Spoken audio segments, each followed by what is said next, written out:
Hello. So I'm going to be showing you how the interactive module planning template allows for teachers to have their learning objectives for students to be outlined completely and fully.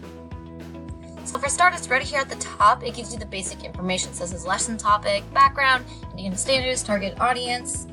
So for here, on my example, I'm doing writing for different types of papers or for different classes, such as academic papers or summary papers or even creative writings.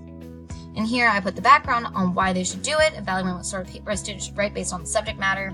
My indicative standards that I chose are the writing genres and the writing process. So for writing genres, I talked about the argumentative, the informative, and the narrative papers that students need to focus on. The writing process is how to write a paper or plan, develop, and revise all writings.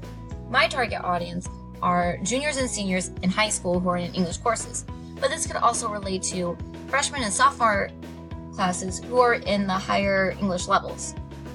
So to start, here in each of the outlines, you have your learning objective, your content outline, your instructional planning, your technology integration, and assessment method and tools. Each one allows for a main point and 3 sub-points.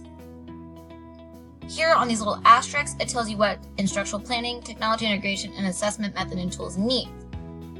So for instructional planning, it allows you why and how the learners will do it. It specifies in passive, interactive, and creative ways. Technology integration is what technology tools will you and your students might use in order to complete the task. Assessment methods and tools are how your students will be assessed on their objectives.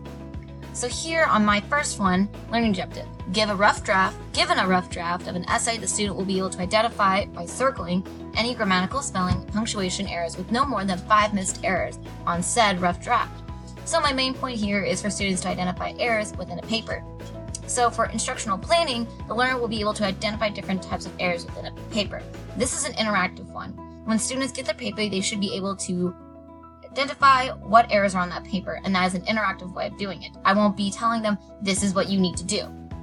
The technology integration here, the teacher will show different types of errors to avoid using on my website that I have on weebly.com. And then assessment tools. After learning the different types of errors, students will know what to circle on that rough draft and then carry this onto their own essays on what errors to avoid. Now on sub-point 1, students will understand what common grammatical errors are, and I will be able to tell them or introduce them what some common grammatical errors are. And this is a passive one because I am just showing them what to do. I'm not going along with them. I'm not helping them do it themselves.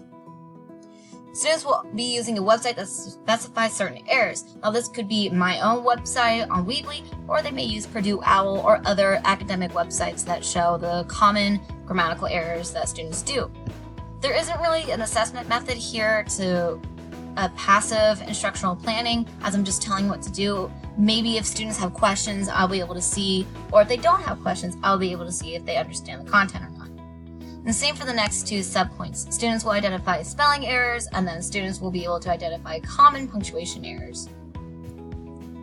Now, going on to my next point, objective 2, students using Purdue OWL will create a reference sheet for a paper using correct APA format with no more than 3 errors.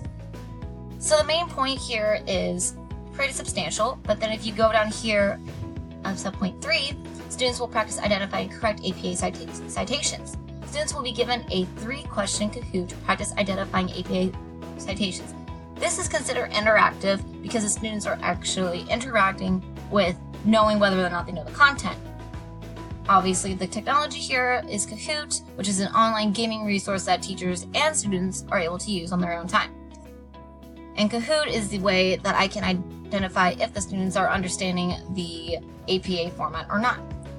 And that is how the interactive module planning template allows teachers to outline their entire lesson plan. Thank you.